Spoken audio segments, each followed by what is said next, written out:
আসসালামু আলাইকুম প্রিয় শিক্ষার্থীবৃন্দ, আশা করি সবাই অনেক অনেক ভালো এবং সুস্থ আছো। আজকে আমরা আইসিটি পঞ্চম অধ্যায়ের দ্বিতীয় ক্লাসটি নিয়ে হাজির হয়েছি। আমি তোমাদের সাথে আছি নাহিদ 24 থেকে মোহাম্মদ শরীফুল ইসলাম। পড়াশোনা করছি রাজশাহী বিশ্ববিদ্যালয়ের কম্পিউটার সায়েন্স অ্যান্ড ইঞ্জিনিয়ারিং ডিপার্টমেন্টে। তোমরা যারা এই দ্বিতীয় ক্লাসটি করতেছো তারা অবশ্যই প্রথম ক্লাসটি দেখে তারপরে দ্বিতীয় ক্লাসটি করবে, তাহলে তোমাদের জন্য অনেকটাই বুঝতে সুবিধা হবে। আর তোমরা ক্লাসগুলো করতে গিয়ে যদি কখনো কোনো সমস্যার সম্মুখীন হও যে বুঝতে পারতেছো না, তাহলে অবশ্যই কমেন্ট করে সেটা জানাবে। আমি পরবর্তীতে সেটা নতুন ক্লাসের মাধ্যমে বুঝিয়ে দিব, অথবা কমেন্ট বক্সে তোমাদের সেগুলোর উত্তর দেওয়ার চেষ্টা করব। চলো আমরা আজকে শুরু করি, তাহলে বুঝতে পারবা জিনিসগুলো। আমরা প্রথম ক্লাসে প্রোগ্রাম সংগঠনের কিছু অংশ দেখছিলাম। আজকে আমরা এটার বিস্তারিত দেখে তারপর থেকে আমরা শুরু করতে যাচ্ছি। দেখো, একটা প্রোগ্রাম তৈরির জন্য তিনটা জিনিস লাগে। প্রথমত ইনপুট লাগে, তারপরে সেটা প্রসেস হয়, তারপরে সেটার আউটপুট আমরা পাই। যেমন তো আমি যদি তোমাদের একটা বাস্তব উদাহরণ দেই, যে তোমরা ধরো আমরা যদি চা খাই, তো সেটার তো একটা প্রসেস মেনটেন করে আমাদের কাছে পূর্ণাঙ্গ চাটা হয়ে আসে। প্রথমে আমরা পানি গরম করতে হয়, তারপরে সেখানে যে এলিমেন্টগুলো আছে সেগুলো দিতে হয়, তারপরে আমরা সেটার একটা আউটপুট হিসেবে চা পান করতে পারি। তো এখানেও দেখো, প্রোগ্রামিংয়ের ক্ষেত্রে জিনিসটা হলো যে আমরা যদি একটা প্রোগ্রামিং করতে যাই, তাহলে আমাদের তিনটা জিনিস লাগে। প্রথমত ইনপুট, ধরো আমরা দুইটা সংখ্যার যোগফল নির্ণয় করব, সেক্ষেত্রে আমাদের কি লাগবে? দুইটা সংখ্যা লাগবে প্রথমত। তারপরে সেই দুইটা সংখ্যা আমরা সাম বের করব, তারপরে আমরা আউটপুটে সেটার যোগফলটা দেখতে পারবো। তো এই যে প্রসেস যে জিনিসটা আছে, সেটা হলো আমরা যে যোগফলটা নির্ণয় করতেছি, যোগ হচ্ছে সেই জিনিসটা। আর ইনপুট হলো যে আমরা যে মানে সংখ্যা দুইটা দিচ্ছি, সেটা হলো ইনপুট। তারপরে প্রসেস হবে, দেন আমরা যে যোগফলটা পাচ্ছি সেটা হলো আউটপুট। তো একটা প্রোগ্রাম তৈরি করার ক্ষেত্রে এই জিনিসটা মেনটেন করার পর সেটার পূর্ণাঙ্গ রেজাল্ট আমরা পাই। তো চলো আমরা তারপর থেকে শুরু করি। দেখো, একটা প্রোগ্রাম তৈরির জন্য কিছু ধাপ আছে। মানে আমরা যে কোনো একটা কাজ করি, সেই কাজগুলার কিন্তু আমরা একটা সিরিয়াল মেনটেন করে বা ধাপে ধাপে কাজগুলা করার চেষ্টা করি। যেমন তুমি কলেজে যাচ্ছ, সেক্ষেত্রে কলেজে যাওয়ার জন্য তুমি যদি সাইকেলে করে কলেজে যাও, তোমার কিন্তু প্রথমে মানে দেখতে হবে সাইকেলটা ঠিক আছে কি না, বা তুমি কোন রাস্তা দিয়ে যাবা, তুমি সাইকেলটা গিয়ে কোথায় রাখবা, এগুলা কিন্তু আমরা কিন্তু ধাপে ধাপে একটা চিন্তা করি, কল্পনা করি। তো এই ক্ষেত্রে একটা প্রোগ্রামের ক্ষেত্রে তুমি যদি চিন্তা করো, সেক্ষেত্রেও কিন্তু একটা প্রোগ্রামের কিছু স্টেপ আছে, যেই স্টেপগুলো ফলো করে আমাদের মানে একটা প্রোগ্রাম তৈরি করতে হয়। তো এখানে দেখো, আমরা সহজভাবে বলেছি যে একটি প্রোগ্রাম কোনো একটি সমস্যার সমাধান করে থাকে। মানে আমরা তো একটা প্রোগ্রাম করি, তো এই প্রোগ্রামটা তো একটা সমস্যারই সমাধান করে থাকে।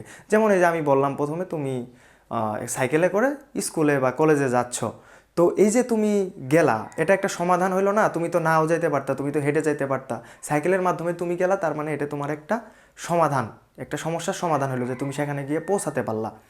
এখন দেখো, তাহলে আমরা কি বললাম? যে প্রোগ্রাম কোনো একটি সমস্যার সমাধান করে থাকে। তাই একটি প্রোগ্রাম তৈরি করার জন্য কতগুলো ধাপ অনুসরণ করলে সমস্যাটি সহজে সমাধান করা যায়। আমরা কিন্তু জানি যে কোনো একটা কাজ করার ক্ষেত্রে আমরা সবসময় তার ইফিশিয়েন্ট জিনিসগুলো নিয়ে কাজ করতে চাই, যেন খুব সহজে, খুব তাড়াতাড়ি, মানে কম্পিউটারের ক্ষেত্রে যদি বলা হয় কম সময়ে কম মেমোরিতে একটা কাজ কিভাবে করা যায়, এটা একটা প্রোগ্রামের ক্ষেত্রেও সেম। তো দেখো, আমরা যদি এখানে ধাপগুলো দেখি, দেখো প্রথমে সমস্যা নির্দিষ্টকরণ, মানে সমস্যা নির্দিষ্টকরণ, সমস্যা বিশ্লেষণ, প্রোগ্রাম ডিজাইন, তারপরে প্রোগ্রাম ডেভেলপমেন্ট বা কোডিং, তারপরে প্রোগ্রামটাকে বাস্তবায়ন, তারপরে প্রোগ্রামটা হলো ডকুমেন্টেশন করতে হবে, তারপরে প্রোগ্রাম রক্ষণাবেক্ষণ করতে হবে। এখন আমরা এগুলোর যদি একটু এক্সপ্লেন করি, নিচের দিকে একটু যদি ব্যাখ্যা করি, তাহলে তোমরা হয়তো আরও সহজে বুঝতে পারবা। দেখো, সমস্যা নির্দিষ্টকরণ, তোমারে কোনো একটা সমস্যা দেওয়া হলো। ধরো আমাদের একটা কম্পিউটার আছে, কম্পিউটারের ডিসপ্লেটা ক্র্যাশ করে ফেললো, নষ্ট হয়ে গেল। এখন প্রথমত আমাদের কি কাজ করতে হবে? আমাদের কাজ করতে হবে যে কম্পিউটারটা আসলে কিসের জন্য এই ডিসপ্লেটা নষ্ট হয়ে যেতে পারে, এই জিনিসটা কিন্তু আমাদের প্রথমে বের করতে হবে। তো তার জন্য আমাদের কি করতে হবে? সমস্যাটা অ্যানালাইসিস করতে হবে, সমস্যাটা বিশ্লেষণ করতে হবে। একটা প্রোগ্রাম তৈরির সর্বপ্রথম ধাপ হলো সমস্যাটাকে ইন্ডিকেট করা, সেই সমস্যাটা ধরা, যে কি সমস্যাটা হয়েছে, মানে সমস্যা বিশ্লেষণ করা। তো এই ক্ষেত্রে কয়েকটা ধাপ আছে। দেখো, এখানে কিছু বাংলা লেখা আছে, এগুলো তোমরা পড়লেই বুঝতে পারবা, কঠিন কিছু না। তারপরে দেখো, এখানে কিছু ধাপ দেওয়া আছে যে একটা সমস্যা বিশ্লেষণের ক্ষেত্রে কোন পদ্ধতিতে প্রোগ্রাম ডিজাইন করা হবে, এখন প্রথমে তুমি যখন সমস্যাটা অ্যানালাইসিস করে বের করবা, তারপরে কিন্তু তোমার মাথায় চিন্তা আসবে যে কোন পদ্ধতিতে প্রোগ্রাম ডিজাইন করা হবে, তারপরে প্রোগ্রাম তৈরির ক্ষেত্রে কোন প্রোগ্রামিং ভাষাটি উপযুক্ত হবে, তারপরে কোন বিষয়গুলো প্রোগ্রাম ডেভেলপমেন্টের জন্য প্রয়োজন, তারপরে সমস্যায় কোন ধরনের ইনপুট এবং কোন ধরনের আউটপুট হবে, মানে ইত্যাদি ইত্যাদি। তো একটা সমস্যা প্রথমে আমাদের কি করতে হবে, ইন্ডিকেট করতে হবে, তারপরে সে বিশ্লেষণ করতে হবে যে সমস্যাটা কী কারণে সমস্যাটা হলো, সেই বিশ্লেষণটা আমরা করে তারপরে বাইর করব যে প্রোগ্রামটা কিভাবে ডিজাইন করা যায়, কোন ভাষাটা ভালো হয় তার জন্য, তারপর কিভাবে এটাকে আরও উন্নত করা যায়, তারপরে ইনপুট আউটপুটটা কী ধরনের হবে। এই যে তারপরে দেখো একটা প্রোগ্রাম আমরা কি করলাম, প্রথমে একটা প্রোগ্রাম নির্দিষ্ট করলাম, বিশ্লেষণ করলাম যে আসলে কী ধরনের সমস্যা, সেটা আগে আমরা প্রথমে বিশ্লেষণ করলাম। তারপরে দ্বিতীয়তে দেখো প্রোগ্রাম ডিজাইন। দেখো প্রোগ্রাম ডিজাইন প্রোগ্রাম বিশ্লেষণ ধাপে সমস্যাটি যে ছোট ছোট অংশে ভাগ করা হয়েছে তাদের পারস্পরিক সম্পর্ক ও সামগ্রিক সমাধান বের করে তাদের অ্যালগরিদম অথবা ফ্লোচার্ট তৈরি করা। এক্ষেত্রে নিম্নলিখিত বিষয়গুলো বিবেচনা করতে হবে। প্রথম আমরা প্রোগ্রামটা কি করলাম, অ্যানালাইসিস করলাম যে কী ধরনের সমস্যা সেটা বের করলাম। তারপরে কি করব, আমরা প্রোগ্রামটা ডিজাইন করব। ধরো আমাদের দেওয়া আছে যে তুমি 5 আর 2 যোগ করবা, একটা যোগের প্রোগ্রাম। এই ক্ষেত্রে তুমি কি করবা, প্রথমে তো একটা ইনপুট নিবা বা তোমার মাথার মধ্যেই করবে যে 5 আর 2 কীভাবে যোগ করা যায়, কম্পিউটারের মধ্যে কি কি নেওয়া যায়। প্রথমে তো সংখ্যা দুইটা নিতে হবে বা তোমার মাথা চিন্তা করতে হবে যোগটা কিভাবে করে, তুমি যদি সেটা না জানো সেটা তোমার ভাবতে হবে। তো এই জিনিসগুলো খেয়াল রাখতে হবে। এক্ষেত্রে দেখো একটা প্রোগ্রাম তুমি ডিজাইন করবা, দ্বিতীয়তে একটা প্রোগ্রাম ডিজাইন করবা, সেক্ষেত্রে তোমার কি করতে হবে, input design, output design, input আউটপুটের মধ্যে সম্পর্ক ডিজাইন। মানে যে সমস্যাটা বের করলাম আমরা, সেই সমস্যাটা সমাধানের ক্ষেত্রে আমাদের এই যে প্রোগ্রামটা ডিজাইন করে নিতে হবে দ্বিতীয় ধাপে। তৃতীয় ধাপটা দেখো প্রোগ্রাম উন্নয়ন, প্রোগ্রাম ডেভেলপমেন্ট। নির্দিষ্ট কোনো সমস্যার সমাধানের জন্য তৈরিকৃত অ্যালগরিদম ও ফ্লোচার্টের আলোকে প্রোগ্রামিং ভাষা ব্যবহার করে প্রোগ্রামে রূপদান করাকে প্রোগ্রাম উন্নয়ন বলে। মানে যে সমস্যাটা আমরা ধরো নির্দিষ্ট করলাম, নির্দিষ্ট যে সমস্যাটা সেটা সমাধানের জন্য আমরা যে অ্যালগরিদম এবং ফ্লোচার্টটা আমরা ব্যবহার করব, সেটার যে রূপদান, সেটার যে আমরা মানে ভিজুয়াল যে জিনিসটা রূপদান দিব, সেটাই বলা হয় প্রোগ্রামের উন্নয়ন। এক্ষেত্রে সমস্যা ধরন অনুযায়ী উচ্চ স্তরের প্রোগ্রামিং ভাষা যেমন সি, C++, জাভা ইত্যাদি ব্যবহার করা হয়। তো এই ধাপকে প্রোগ্রাম কোডিংও বলা হয়। এখন খেয়াল করো যে এই যে আমরা সমস্যাটা বের করলাম, তারপরে দ্বিতীয় ধাপে কাজ করলাম, তারপর তৃতীয় ধাপে আমরা দেখো প্রোগ্রামটা উন্নয়ন করব। তার মানে কি, প্রোগ্রামটা আমরা ডেভেলপ করব যে কিভাবে এই সমস্যাটার সমাধানটা দাঁড় করানো যায়। এটাকে তুমি কোডিং করেও লিখতে পারো বা মনে মনে তুমি কল্পনা করতে পারো, এইখানে তুমি কোডিংও করতে পারো, যে তুমি চিন্তা করলা যে কিভাবে উন্নয়ন করা যায় কোডিং করে করে, বা তুমি মনে মনে ধারণা করলা। এক্ষেত্রে কিছু ভাষা ব্যবহার করা হয়, সেগুলো সি, C++, পাইথন, জাভা।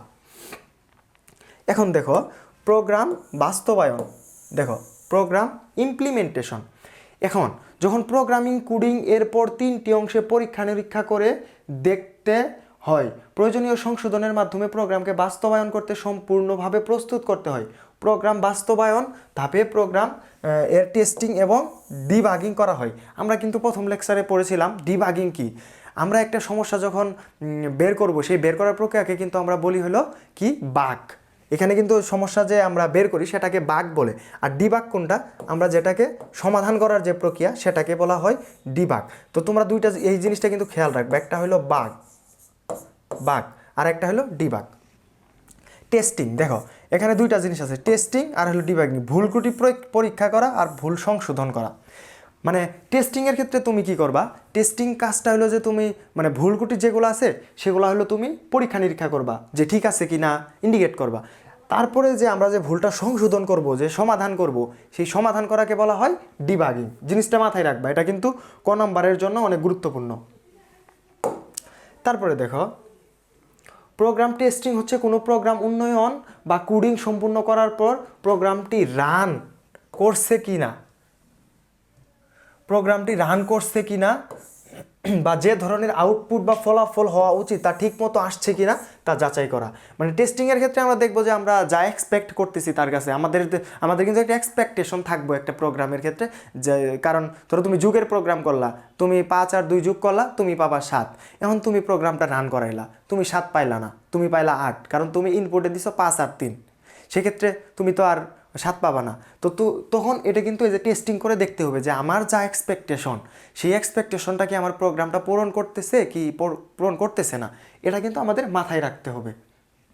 তারপরে দেখো, টেস্টিংয়ের ক্ষেত্রে আমাদের কয়েক ধরনের ভুল হয়, এই ভুলগুলা দেখতে হবে, খেয়াল করতে হবে। দেখো এখানে দেখো, ব্যাকরণগত ভুল মানে সিনট্যাক্স এরর। একটা প্রোগ্রাম লেখার ক্ষেত্রে ব্যাকরণগত ভুল, সিনট্যাক্স এরর দেখা যাবে। যেমন আমরা প্রোগ্রামের ক্ষেত্রে ওই তোমার সেমিকোলন ব্যবহার করি বা কেস সেনসিটিভ ল্যাঙ্গুয়েজ আছে, এক্ষেত্রে কিন্তু আমাদের মাথায় রাখতে হবে আমরা কি ঠিকভাবে সেই জিনিসগুলো ব্যবহার করতেছি কি না। তারপরে যৌক্তিক ভুল বা লজিক্যাল এরর। এখন তোমারে আমি দিলাম 2 আর 3 যোগ করতে, কিন্তু যুগের জায়গায় তুমি দিলা হলো এডিশনের জায়গায় তুমি দিলা মাল্টিপ্লিকেশন। এক্ষেত্রে কিন্তু প্রোগ্রামটার কাজ করবে ঠিকই, কিন্তু সেখানে কিন্তু তোমার কিন্তু ওই 5 আর 2 তখন যুগের বদলে তোমার গুণ হয়ে 5 দোকানে কত আসবে, 10 আসবে। দেখো এটা কিন্তু এই যে দেখো, আমরা ধরো 5 ইন্টু 2 দিলাম, আসবে কত, 10। কিন্তু আমাদের কিন্তু বলা আছে 5 যোগ 2 করতে হবে, আসবে কত, 7। এটা কি, এটা হলো লজিক্যাল এরর। এই যে লজিক্যাল এরর। তারপরে দেখো নির্বাহজনিত ভুল, রান টাইম এরর বা এক্সিকিউশন টাইম এরর। অনেক সময় দেখা যাবে একটা প্রোগ্রাম লেখার ক্ষেত্রে তুমি এরকম একটা জিনিস লিখে ফেলছো, একটা লুপ চালায় ফেলছো, এটা আমরা সামনে আস্তে আস্তে দেখবো। তো দেখা যাবে যে প্রোগ্রামটা মানে ইনফিনিটি সময় ধরে চলতেছে, সে আর মানে অফ হচ্ছে না। ওই ক্ষেত্রে দেখা যাবে ওইটা রান টাইম এরর হয়ে যাবে, মানে প্রোগ্রামটা ঠিকভাবে কাজ করবে না। তারপরে দেখো এখানে এগুলোর ব্যাখ্যা দেওয়া আছে, যে আমরা যদি একটু দেখি তাহলে বুঝতে পারবা। দেখো ব্যাকরণগত ভুল, প্রোগ্রামের মধ্যে ভাষায় ব্যাকরণগত যেমন ভুল থাকে তাকে বলা হয় সিনট্যাক্স ভুল। যেমন বানান ভুল, এই যে বললাম বানান ভুল, কমা থাকে, সেমিকোলন থাকে, ব্র্যাকেট থাকে, কোনো চলকের মান জানা, এগুলা জাস্ট একটু পড়ে নিবা, দেখবা যে এগুলা আমি যা বলছি এগুলোর মধ্যেই আছে। তারপর দেখো যৌক্তিক ভুল, এই যে যেমন প্লাস মাইনাস, আমি তোমারে বললাম যুগ, মানে ওই তোমার যুগ বললাম, তারপরে গুণ বললাম, এক্ষেত্রে যে গ্রেটার দেন লেস দেন এগুলো আছে, এগুলো হলো কি যৌক্তিক ভুল, লজিক্যাল এরর, মাথায় রাখবা লজিক্যাল এরর। তারপরে হলো কি নির্বাহজনিত ভুল। দেখো কম্পিউটারকে ভুল ডেটা জানালে তার রান টাইম ভুল ছাপায়। রান টাইম ভুল প্রোগ্রাম এক্সিকিউশনের সময় ঘটে। মানে রান টাইম এররটা কখন ঘটবে, এটা কিন্তু প্রথমে ঘটবে না। এটা কখন ঘটবে, যখন তুমি প্রোগ্রামটা রান করবা, প্রোগ্রামটা লিখলা, সব কিছু করলা, যখন তুমি সেটাকে রান করতে যাবা তখন তোমার এই এক্সিকিউশন টাইম এররটা দেখা যাবে, নির্বাহজনিত ভুল, এই সমস্যাটা তখন দেখা যাবে। প্রথমে কিন্তু এটা তুমি ধরতে পারবা না। তারপরে দেখো ডিবাগিং, এই যে মানে একটা সমস্যা সমাধানের যে প্রক্রিয়া বারবার আসতেছে, দেখছো এই জিনিসটা কিন্তু খুবই গুরুত্বপূর্ণ। এটার সংজ্ঞা বা বাগ ডিবাগ এইটার কনসেপ্টটা মাথায় ক্লিয়ারভাবে ঢোকায় নিবা, কারণ ক অথবা খ এর মধ্যে কিন্তু এগুলো আসার প্রবল সম্ভাবনা থাকে। দেখো প্রোগ্রামে কোনো ভুল ত্রুটি খুঁজে বের করে তা সংশোধন করাকে বলা হয় ডিবাগিং। মানে একটা জিনিস খেয়াল রাখলেই হবে, সংশোধন মানে কি, সংশোধন করবা তুমি, আর ভুল ধরাটা হলো বাগ। 1945 এত সালে কি মার্ক 1 কম্পিউটারের ভিতরে একটি মধুপোকা ঢোকায়, কম্পিউটার হঠাৎ বন্ধ হয়ে যায়, তখন থেকে ডিবাগিং কথাটির উৎপত্তি হয়। তাহলে কখন উৎপত্তি হয়, এই যে 1945 সালে এই কথাটার উৎপত্তি হয়, খেয়াল রাখবা। সব ভুল ত্রুটি দূর না হওয়া পর্যন্ত কোনো প্রোগ্রামই ব্যবহার করা যায় না। একটা প্রোগ্রাম যদি একটুও ত্রুটি থাকে, সেই প্রোগ্রাম কিন্তু রান করবে না, ক্র্যাশ করবে, ঠিকভাবে রান করবে না, তোমার ইরর দেখাবে, অনেক ধরনের ইরর দেখাবে। তো এই কথাটা এখানে, যে সব ভুল ত্রুটি দূর না হওয়া পর্যন্ত কোনো প্রোগ্রাম রান করবে না।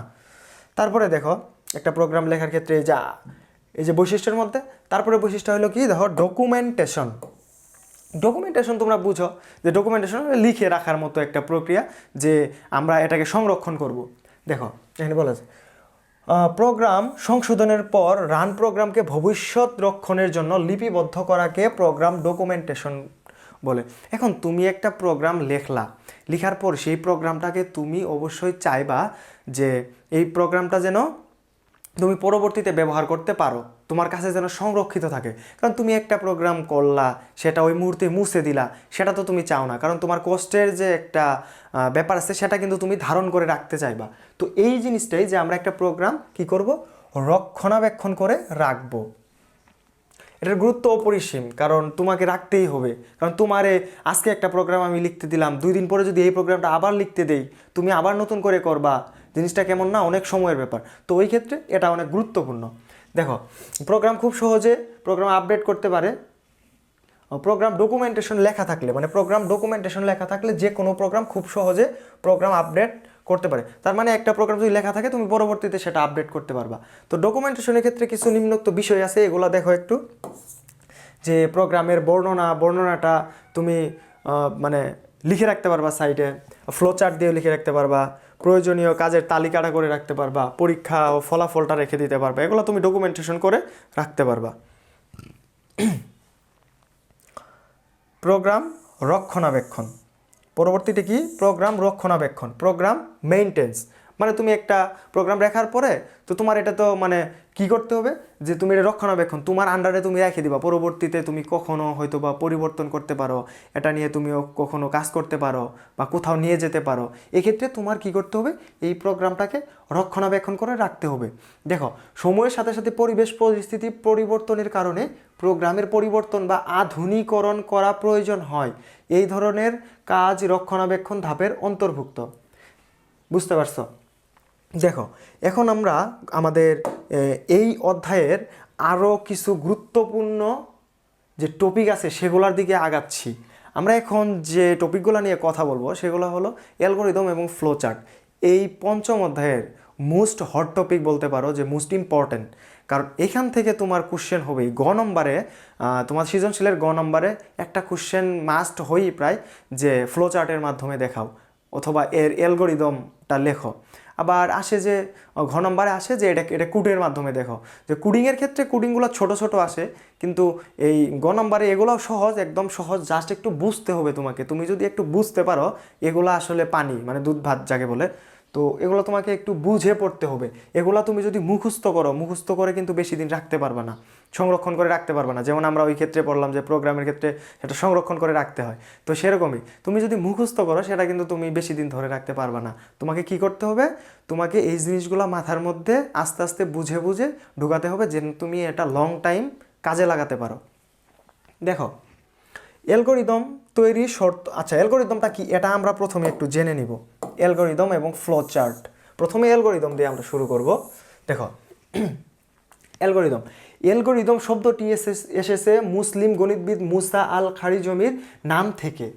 কোনো একটি নির্দিষ্ট, দেখো সংজ্ঞাটা খেয়াল করবা, এর মধ্যে কিন্তু মানে অনেক কিছু বুঝতে পারবা। দেখো, কোনো একটি নির্দিষ্ট সমস্যা সমাধানের জন্য যুক্তিসম্মত ও পর্যায়ক্রমিকভাবে ধাপে ধাপে সমাধান করার যে পদ্ধতি তাকে অ্যালগরিদম বলা হয়। কোনো একটি সমস্যা মানে তোমার কোনো একটা সমস্যা হয়েছে, এখন সেই সমস্যাটা তুমি যে পর্যায়ক্রমিক ধাপে ধাপে যে সমাধান করবা না, এই ধাপে ধাপে সমাধান করার যে প্রক্রিয়া এটাকে বলা হয় অ্যালগরিদম বলে। এটা মানে তোমার এই আইসিটির ভাষায়, প্রোগ্রামিংয়ের ভাষায় এটাকে অ্যালগরিদম বলে। তো আমরা এই যে মানে সংজ্ঞা থেকে কিন্তু অনেক কিছু বুঝে ফেলছি, যে আমরা যে সমস্যাটা সমাধান করব তার যুক্তিসম্মত ও পর্যায়ক্রমিক ধাপে ধাপে যে সমাধান করার পদ্ধতি তাকে আমরা অ্যালগরিদম বলি। দেখো, অ্যালগরিদম তৈরির কিছু শর্ত আছে, শর্ত বা নিয়ম, এগুলো একটু খেয়াল রাখতে হবে। যে কোনো একটা জিনিস তুমি তৈরি করতেছো, এক্ষেত্রে কিন্তু অবশ্যই কিছু নিয়ম থাকবে, সেই নিয়ম কানুনগুলো অবশ্যই তোমার খেয়াল রাখতে হবে। এখানে দেখো, অ্যালগরিদম তৈরিরও কিছু শর্ত এবং নিয়ম আছে। দেখো, প্রথমে কি, অ্যালগরিদমটি সহজবুদ্ধ হতে হবে। মানে তুমি একটা প্রোগ্রামের অ্যালগরিদম লিখতে যাচ্ছ, সেক্ষেত্রে তোমাকে অবশ্যই সেটা সহজ ভাষায় উপস্থাপন করতে হবে। কারণ তোমার একটা প্রোগ্রাম যে শুধু তুমি একা ব্যবহার করবা এরকম না, সেটাকে কিন্তু মানুষের ব্যবহারের উপযোগীও করতে হবে। সেক্ষেত্রে তুমি যদি সহজ ভাষায় সেটাকে উপস্থাপন করো, তাহলে কিন্তু তোমার ওই জিনিসটা সবাই বুঝতে পারবে। তারপরে দ্বিতীয়তে দেখো, প্রত্যেকটি ধাপ স্পষ্ট হতে হবে। মানে তুমি একটা জিনিস লিখলা, সেটা যদি তোমার মানে ঝাপসা থাকে, কেউ বুঝতে পারতেছে না। তারপরে দেখো, সসীম সংখ্যক ধাপে সমস্যার সমাধান করতে হবে। সসীম সংখ্যক মানে কি, দুইটা জিনিস আছে, একটা হলো সসীম, একটা হলো অসীম। অসীম মানে কি? সসীম হলো সসীম মানে হলো মানে এর একটা লিমিট আছে, এই লিমিটেশনের মধ্যে তোমাকে একটা বাউন্ডারি আছে, ধরো এটা একটা বাউন্ডারি, এই বাউন্ডারির মধ্যে তোমাকে সলভ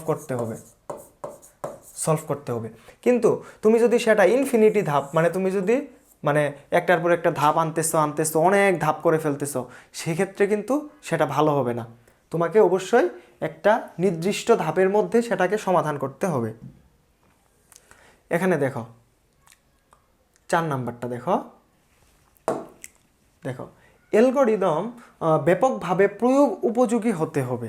মানে আমরা একটা অ্যালগরিদম লিখবো, সেটা যেন মানে ব্যাপকভাবে ছড়ায়া যায়, সবাই যেন বুঝতে পারে, সবাই যেন কাজে লাগাতে পারে, সেই জিনিসটা আমাদের অবশ্যই মাথায় রাখতে হবে। যে অ্যালগরিদম ব্যাপকভাবে যেন আমরা প্রয়োগ করতে পারি, প্রয়োগ উপযোগী করতে পারি, সব জায়গায় যেন সেটা কাজে খাটে, সব জায়গায় যেন সবাই ব্যবহার করতে পারে। দেখো আমরা যদি একটা উদাহরণ দেই, দেখো আমরা 2টি সংখ্যার যোগ নির্ণয়ের অ্যালগরিদম লিখি। দেখো মানে অ্যালগরিদমের ক্ষেত্রে 2টা ধাপ হলো মেইন কমন, সেটা থাকবেই। সেটা হলো কি, একটা হলো প্রথম ধাপ শুরু, শেষ ধাপ। এই 2টা জিনিস প্রত্যেকটা অ্যালগরিদমের ক্ষেত্রে থাকবে, এটা কমন। তো এটা তুমি মাথায় রাখবা যে প্রথম ধাপ হলো শুরু, এটা লিখবা। দ্বিতীয় শেষের ধাপে কি লিখবা? শেষ। মানে কি, অ্যালগরিদমটা শেষ হয়ে গেছে, শুরু করছো প্রথম ধাপে, সবার শেষের ধাপে তুমি শেষ করে দিছো, এটা সবসময় লাগবে। তো তারপরে দেখো আমরা অ্যালগরিদমের ক্ষেত্রে কি করব, মানে অ্যালগরিদমটা তো তোমরা মানে জিনিসটা তো বুঝতে পারছো যে আমরা যে একটা সমস্যার সমাধান করব, তার যে ধাপগুলো আছে, পর্যায়ক্রমিক যে ধাপগুলো আছে সমাধানের, সেই প্রক্রিয়াটা কিন্তু অ্যালগরিদম। এই জিনিসটা কিন্তু মাথায় রাখা লাগবে, নাহলে কিন্তু মনে থাকবে না। তোমাদের মনে রাখা লাগবে যে অ্যালগরিদম কি, মানে সবগুলা ডিবাগিং কি, বাগিং কি, এইগুলো বাগ কি, এগুলো একটু মাথায় রেখে কাজ করতে হবে। এখন দেখো দ্বিতীয় যে ধাপটা আছে, এখানে আমরা কি করতেছি, যুগের একটা অ্যালগরিদম লিখব। তো যোগ করার ক্ষেত্রে 2টা সংখ্যা যোগ করব। তো প্রথমে প্রোগ্রাম শুরু করলাম, এখন 2টা সংখ্যা যদি আমরা যোগ করি, তাহলে আমার কি 2টা সংখ্যা নিতে হবে না? ইউজারের কাছ থেকে তো আমার 2টা সংখ্যা নিতে হবে, কালেক্ট করতে হবে। তো এই ক্ষেত্রে আমি এই যে এ ও বি 2টা ভেরিয়েবল ধরে নিছি, এর মান গ্রহণ করি। তার মানে কি, ধরো প্রথমে স্টার্ট করলাম একটা প্রোগ্রাম,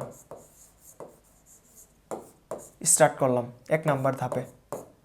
এখন 2 নাম্বার ধাপে আমরা ইনপুট নিচ্ছি, এ সমান নিচ্ছি হলো 1, বি সমান নিচ্ছি 2। তারপরে কি করব, 3 নাম্বার ধাপে কি বলছে, যোগফল নির্ণয় করো। আমরা কি করব, যোগফল নির্ণয় করব 3 নাম্বার ধাপে। দেখো 3 নাম্বার ধাপে আমরা তাইলে কি করব, এ আর বি যোগ করব, এ প্লাস বি সমান কত, 1 প্লাস 2 সমান কত। এটা আমরা যদি একটা ভেরিয়েবলের মধ্যে রাখি, এস সমান, তাহলে এখানে কত হচ্ছে দেখো 3। 4 নাম্বার ধাপে আমরা কি করব, এই যে আমরা সমস্যাটা সমাধান করলাম, এই যে এটা তো প্রক্রিয়া, এই যে সমাধান করতেছি, আমি কিন্তু এটা দেখে বুঝতে পারতেছি। একটা প্রোগ্রাম লেখার ক্ষেত্রে কিন্তু আমরা অ্যালগরিদম দেখেও আমরা একটা কোডিং করতে পারি, একটা ফ্লোচার্ট দেখেও আমরা একটা কোডিং করতে পারি, আমরা কোডিং দেখেও তার অ্যালগরিদম ফ্লোচার্ট তৈরি করতে পারি। দেখো তাহলে আমরা কি করব, এখন 3 নাম্বার ধাপের কাজ আমরা করে ফেলছি, যে 2টা সংখ্যা যোগ করে ফেলছি। এখন আমরা চতুর্থ ধাপে কি করব, যোগফলের মান প্রদর্শন করব। তার মানে আমি একটা কাজ করলাম, সেটা আমার কি ভিজুয়াল দেখাতে হবে না, সবাইকে দেখাতে হবে না, যে এই যে আমি এ আর বি এর মান যোগ করছি কম্পিউটারের মাধ্যমে, সেটা আমাকে ডিসপ্লেতে আনতে হবে। সেক্ষেত্রে এই যে আমরা 4 নাম্বার থাকবে যোগফলের মান প্রদর্শন করব। তার মানে কি, আমরা প্রিন্ট করব, কোনো কিছু প্রদর্শনের জন্য আমরা কি করি, প্রিন্ট করি। এই যে এখানে আমরা ফলাফলটা প্রিন্ট করে দেব। দেন 5 নাম্বার ধাপে আমরা কি লিখব, ইন্ট লিখে দিব, ইন্ট। 5 নাম্বার ধাপে আমাদের প্রোগ্রামটা শেষ। তো এই প্রোগ্রামটা 5টা ধাপে শেষ হয়েছে, কিন্তু অনেক প্রোগ্রাম আছে 7, 8, 10, মানে এরকম যে কোনো ধাপ, মানে যে কোনো সংখ্যক পর্যন্ত ধাপ হতে পারে। সেটা প্রোগ্রামের মানে প্রোগ্রামটা অনুযায়ী, যে আসলে প্রোগ্রামটা কী ধরনের প্রোগ্রাম, জটিল নাকি সহজ, সেটার উপর বেস করে তোমার এই ধাপগুলা হবে। দেখো আমরা অ্যালগরিদম সম্পর্কে জানলাম, এখন আরেকটা টপিক আছে, সেটা হলো ফ্লোচার্ট। ফ্লোচার্ট সম্পর্কে আমাদের জানতে হবে। দেখো আমরা এখন নিচে ফ্লোচার্টটা দেখব। দেখো ফ্লো চার্টটা কি, ফ্লো চার্ট বা প্রবাহ চিত্র। ফ্লো আমরা তো বুঝতেছি, ফ্লো মানে কি প্রবাহ, প্রবাহ, চার্ট মানে কি চিত্র, এই হলো ফ্লো চার্ট, প্রবাহ চিত্র, ফ্লো চার্ট।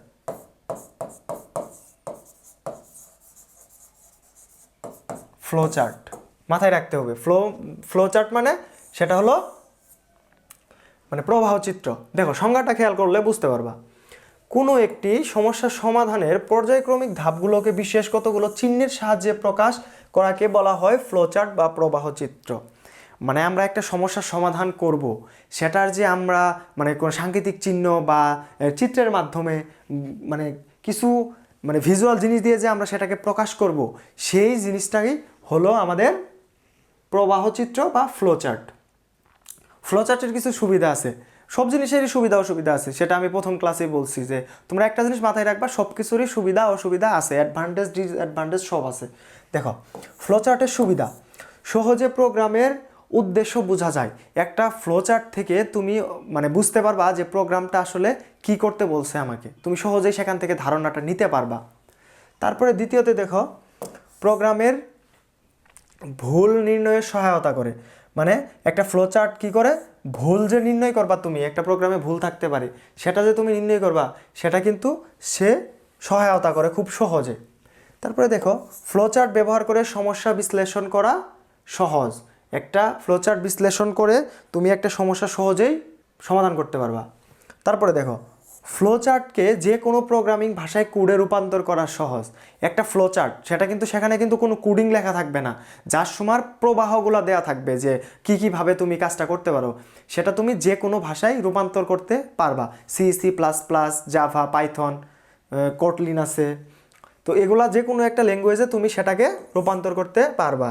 দেখো ফ্লোচার্টের সাহায্যে প্রোগ্রাম বা সিস্টেম রক্ষণাবেক্ষণ সহজ হয়। মানে একটা ফ্লোচার্টের সাহায্যে প্রোগ্রাম বা সিস্টেম রক্ষণাবেক্ষণ সহজ হয়, তার মানে কি সেটার মেনটেন্স যে আছে সেটা কিন্তু খুব সহজ করে করা যায়, সেটা খেয়াল রাখবা। দেখো ফ্লোচার্ট তৈরি করার নিয়মাবলী, ফ্লোচার্ট তৈরি করার কিছু নিয়ম আছে। তুমি একটা প্রোগ্রাম তৈরি করবা, তার তো অবশ্যই একটা নিয়ম থাকবে, তো সেই নিয়মগুলো আমরা দেখব। আচ্ছা, সেই নিয়মগুলো দেখার আগে আমি একটু বলতে চাই যে আমরা যে এই যে ক্লাসটা নিচ্ছি, এই ক্লাসটা কিন্তু আমরা এই যে তোমরা বলতে পারো কোন বই থেকে সাজিয়েছি, এই যে আমাদের একটা বই দেখতে পাচ্ছ আইসিটি ম্যাজিক, এই বইয়ের উপর বেস করে কিন্তু আমরা ক্লাসগুলো খুব সুন্দরভাবে সাজানোর চেষ্টা করেছি যেন তোমরা খুব সহজে বুঝতে পারো। এই বইটার মধ্যে খুব সহজ করে আইসিটির যে বিষয়গুলো আছে সবগুলা বিষয়ের ধারণা সুন্দর করে দেওয়া আছে। তোমরা চাইলে এই বইটা nahid24.com অথবা rokomari.com থেকে কালেক্ট করে নিতে পারো, সেখানে বইগুলা দেওয়া আছে। আচ্ছা দেখো আমরা ক্লাসে ফিরে যাই। দেখো ফ্লোচার্ট তৈরির কিছু নিয়ম, রুলস অফ ড্রয়িং ফ্লোচার্ট। প্রতিটি ফ্লোচার্টের অবশ্যই শুরু এবং শেষ অবজেক্ট থাকবে, যেমন অ্যালগরিদমের শুরু এবং শেষ আছে, তেমনি একটা ফ্লোচার্টেরও শুরু এবং শেষের ধাপ থাকবেই, এটা মাথায় রাখতে হবে। দ্বিতীয়তে তীর চিহ্ন দিয়ে উপর থেকে নিচে তারপরে বাম থেকে ডানের দিকে প্রবাহ দেখানো উচিত। তার মানে কি তীর চিহ্ন দিয়ে তীর চিহ্ন দিয়ে তোমাকে প্রবাহগুলো দেখাতে হবে, উপর থেকে নিচে ডান থেকে বামে, যে এটা কিভাবে কোথায় কাজ করতেছে, এই জিনিসগুলো তোমাকে বোঝাতে হবে তীর চিহ্ন দিয়ে। 3 নম্বরে দেখো ফ্লোচার্ট তৈরির সময় সংযোগ চিহ্ন যত কম হয় ততই ভালো। তার মানে একটা ফ্লোচার্ট যত তুমি শর্টকাটে করতে পারো, যত ছোটোভাবে আনতে পারো, সেটা তোমার জন্য বেটার। ফ্লোচার্ট নির্দিষ্ট কোনো প্রোগ্রামের ভাষায় লেখা উচিত নয়। তুমি ফ্লোচার্টটা যে লিখবা, ফ্লোচার্টটা কোনো প্রোগ্রামিং ভাষায় লেখা যাবে না, না লেখাই ভালো, যেন সেটা সহজে সবাই বুঝতে পারে, সে যেন অন্য যে কোনো ভাষায় রূপান্তর করতে পারে। কারণ আমরা যদি একটা ভাষায় লিখি, অন্যজন সেই ভাষা নাও বুঝতে পারে, তো আমরা এরকমভাবে লিখবো যেন সেটা সবাই বুঝতে পারে, সবাই তার নিজের মতো করে সাজাতে পারে। দেখো চিহ্নগুলো ছোট বড় হলে ক্ষতি নাই, তবে আকৃতি ঠিক থাকতে হবে। ফ্লোচার্টের কিছু চিহ্ন আছে, আমরা নিচের দিকে দেখব স্লাইডের, যে একটা ফ্লোচার্ট তৈরি করতে গেলে কিছু জিনিস মাথায় রাখতে হয়, তো আমরা দেখব সেই জিনিসগুলোর ক্ষেত্রে কি বলছে, যে ছোট বড় চিহ্নগুলো যদি ছোট বড় হয় সমস্যা নাই। যেমন ধরো এরকম একটা চিহ্ন আছে ফ্লোচার্টের ক্ষেত্রে, সেটা হলো শুরুর চিহ্ন, উপবৃত্ত। তো এটার আকারটা ঠিক থাকলেই হবে। এটা যদি তুমি ছোট লেখো আবার একবারে বড় লেখো সেটা সমস্যা নাই, কিন্তু এটার যে আকারটা আছে সেই আকারটা তোমাকে অবশ্যই খেয়াল রাখতে হবে যেন আকারটার ক্ষেত্রে কোনো ঝামেলা না হয়। কারণ এটা এরকম, তুমি যদি একটা বৃত্ত আঁকায় ফেললা সেক্ষেত্রে তো ফ্লোচার্টের ক্ষেত্রে সেটা অন্য কিছু মিন করবে, এটা মাথায় রাখতে হবে। দেখো 7 নম্বরে দেখো, প্রয়োজনে চিহ্নের সাথে মন্তব্য দিতে হবে। যদি তোমার মনে হয় তুমি একটা জিনিস লেখছো সবাই বুঝতে পারবে না, সেক্ষেত্রে তোমাকে সেখানে অবশ্যই কমেন্ট করতে হবে, সাইডে একটা সাইড নোট দিয়ে দিতে হবে যে আমি এই কাজটা করছি, তাহলে সবার জন্য সেটা বেটার। দেখো নিচের দিকে, ফ্লোচার্টের দুইটা প্রকারভেদ আছে, একটা হলো সিস্টেম ফ্লোচার্ট আর একটা হলো প্রোগ্রাম ফ্লোচার্ট। সিস্টেম ফ্লোচার্টটা কি? সিস্টেম ফ্লোচার্টটার যদি আমি একটা সংজ্ঞা দিই, যে সিস্টেম মানে কোনো একটা সিস্টেমের ক্ষেত্রে যে যে ফ্লোচার্টের সিস্টেমটা করা হয়, যেমন আমরা যদি ভর্তি পরীক্ষার যে প্রক্রিয়াটা আছে সেটার ক্ষেত্রে যদি আমরা দেখি, সেটা একটা সিস্টেম যে ভর্তি পরীক্ষা নিবে একটা অ্যাডমিশনের। বা ব্যাংকিং যদি সিস্টেমটা দেখি, এখানে আমি দুইটা উদাহরণ দিছি, একটা হলো ব্যাংকিং সিস্টেম আর একটা হলো ভর্তি ব্যবস্থাপনা। দেখো ভর্তি ব্যবস্থাপনা সিস্টেম। এখন খেয়াল করো ব্যাংকিং সিস্টেমটা কি। আচ্ছা এখানে আগে সহজ করে তোমার একটা জিনিস বলি, সিস্টেম ফ্লোচার্টে যে সংজ্ঞাটা আমি দিছি, যে ফ্লোচার্টের মাধ্যমে কোনো ব্যবস্থার সংগঠনকে সহজে তুলে ধরা যায় তাকে সিস্টেম ফ্লোচার্ট বলে। সিস্টেম ফ্লোচার্টের ডেটা গ্রহণ, প্রক্রিয়াকরণ, সংরক্ষণ, ফলাফল প্রদর্শনের প্রবাহ দেখানো হয়। দেখো সিস্টেম ফ্লোচার্টটা এটা হলো এই যে ব্যাংকিং বা আমরা ভর্তি পরীক্ষার ক্ষেত্রে যদি আমরা দেখি, তোমরা তো অ্যাডমিশন দিবা, এই জিনিসটা আমি তোমারে বুঝাই যে আমরা যদি ভর্তি পরীক্ষার ক্ষেত্রে জিনিসটা দেখি, তো ভর্তি পরীক্ষার ক্ষেত্রে প্রথমে কি হয়, আমরা আবেদন করি। তার মানে কি, আমরা ডেটা মানে আমাদের যে মানে অথর থাকে যারা ভর্তি নিবে তারা কিন্তু আমাদের ডাটাগুলো চায় যে তুমি ফর্মটা পূরণ করো। সেক্ষেত্রে আমরা কি করি, তাদেরকে ডাটাগুলো দেই, তারা ডাটাগুলো গ্রহণ করে। তারপরে কি হয়, আমরা পরীক্ষা দিই, আমাদের অ্যাডমিট কার্ড দেওয়া হয়, আমরা পরীক্ষা দিই। দেওয়ার পরে কি হয়, প্রক্রিয়াকরণ। এই যে আমরা পরীক্ষাটা দিলাম, সেই পরীক্ষার যে প্রশ্নগুলো আছে সেগুলো তো তারা দেখবে, তারা তো সেগুলো ওএমআর ফর্মগুলো তারা দেখবে, দেখার পরে তারা কি করবে, তারা হলো সেটা সংরক্ষণ করবে, তাদের কাছে সেটা রাখবে। এবং আমাদের তো ফলাফল দেখাতে হবে, কারণ আমরা পরীক্ষা দিচ্ছি, আমাদের রেজাল্ট দিতে হবে। সেই রেজাল্ট দেওয়ার জন্য তারা ফলাফল প্রদর্শন করবে। তাহলে কি দেখতে পেলাম, এই জিনিসগুলো কিন্তু তাদের কাছে সংরক্ষণ থাকবে, আমাদের শুধু ফলাফলটা দেখাবে। এগুলা কিন্তু তাদের কাছে থেকে যাব, সংরক্ষণ করে রেখে দিব, জাস্ট আমাদের ফলাফলটা তারা দেখাবে। এই যে সিস্টেমটা, এটা হলো এই যে ফ্লোচার্টটা এটার জন্য হবে, এটা হলো সিস্টেম ফ্লোচার্ট, একটা সিস্টেমের জন্য যে ফ্লোচার্ট, মাথায় রাখবা সিস্টেম ফ্লোচার্ট কোনো একটা সিস্টেমের জন্য ফ্লোচার্ট। তারপর দেখি আমরা প্রোগ্রাম ফ্লোচার্ট। দেখো প্রোগ্রাম ফ্লোচার্ট, তাহলে সিস্টেম এটা যদি সিস্টেমের জন্য হয়, কোনো একটা সিস্টেমের জন্য হয়, তাহলে এই যে আমরা যে প্রোগ্রামের যে ফ্লোচার্টটা করব সেটা অবশ্যই একটা প্রোগ্রামের ফ্লোচার্ট হবে। দেখো প্রোগ্রাম ফ্লোচার্টে প্রোগ্রামের বিভিন্ন ধাপে বিস্তারিত বিবরণ চিত্রের মাধ্যমে প্রদর্শিত করাকে প্রোগ্রামিং ফ্লোচার্ট বলা হয়। মানে কি, কোনো একটা প্রোগ্রামের যে ধাপগুলো আছে সেগুলো যদি চিত্রের মাধ্যমে আমরা প্রকাশ করি, সেই যে সিস্টেমটা সেটা হলো প্রোগ্রামিং ফ্লোচার্টের একটা সিস্টেম। এখন দেখো আমি তোমাদের বলছি প্রথমে ওই যে কয়েকটা চিত্র দেখাইছি, যে ফ্লোচার্ট তৈরির ক্ষেত্রে আমাদের কিছু চিত্র আছে, সেই চিত্রগুলো মাথায় রাখতে হবে। দেখো এখানে কয়েকটা চিত্র বা চিহ্ন বলতে পারো, চিত্র বলতে পারো, যেটাই বলো, সেগুলো আছে, সেগুলো আমরা দেখি। দেখো দেখো এই যে প্রথম যে চিত্রটা দেওয়া আছে, এগুলো কিন্তু সবই মাথায় রাখতে হবে, একদম মানে ঠোঁটস্থ থাকতে হবে বুঝে যে কোনটা কিসের জন্য। 2-3 বার এটা পড়লে কিন্তু আর মানে তোমার মানে ভোলার কোনো অপশন নাই, তুমি যদি ঠিকভাবে জিনিসটা দেখো তাইলে তুমি মনে রাখতে পারবা। যেমন এটা দিছে উপবৃত্ত, ওভাল, ডিম্বক আকৃতির, এই যে চিহ্নটা আছে, এই যে চিহ্নটা আছে, এটা কি করে, এটি ফ্লোচার্টের শুরু এবং শেষ নির্দেশ করে। তার মানে কি, এই ফ্লোচার্টটা, এই চিত্রটা একটা ফ্লোচার্টের শুরু এবং শেষ নির্দেশ করে। মানে আমরা তো বলছি যে একটা ফ্লোচার্টের প্রথম এবং শেষ, স্টার্টিং এবং এন্ডিং, এই দুইটা অপশন থাকবেই। তো এই ক্ষেত্রে এই চিত্র দিয়ে তাকে ফ্লোচার্টের মাধ্যমে প্রকাশ করতে হবে শুরু এবং শেষের। তারপরে দেখো সামান্তরিক, এই যে আমরা সামান্তরিকটা যে দিচ্ছি, এটার কাজ কি, ফ্লোচার্টে এটারও একটা কাজ আছে, ইনপুট নেওয়া এবং আউটপুট প্রদর্শন করে। আমরা ইউজারের কাছ থেকে ইনপুট নিব এবং তাকে আউটপুট দেখাবো। এই যে আমরা ফ্লোচার্টটার মধ্যে যে কাজটা করব, এটা কোথায় করব? এই যে এই সাংকেতিক চিহ্নটা আছে না সামান্তরিক, এটার ভিতরে আমরা এই কাজটা করব। তারপরে নিচে দেখো, দেখো আয়তক্ষেত্র। আয়তক্ষেত্র দেখো, এটা কি করে? কোনো প্রক্রিয়া নির্দেশ করে। মানে তুমি একটা প্রোগ্রামের একটা প্রক্রিয়া বা একটা কাজ করতেছো, তো এই যে প্রক্রিয়াটা তুমি যে প্রক্রিয়ার মাধ্যমে করবা, সেটা কোথায় তুমি প্রকাশ করবা, সেটার জন্য তোমাকে এই আয়তক্ষেত্রের চিত্রটার মধ্যে প্রকাশ করতে হবে। তারপরে দেখো হীরক আকৃতির যে চিহ্নটা তোমরা দেখতে পাচ্ছ, এটা কি করে? এটা এই প্রতীকের সিদ্ধান্ত প্রতীক বলে। এই প্রতীকের মধ্যে শর্ত লেখা হয়। যেমন আমি তোমাকে বললাম যে মানে তুমি একটা সিদ্ধান্ত নিবা, 1 বড় নাকি -1 বড়। তোমাকে একটা কোশ্চেন দিলাম আমি, 1 বড় না -1 বড়। এখন তুমি কিন্তু সেটা কোথায় করবা?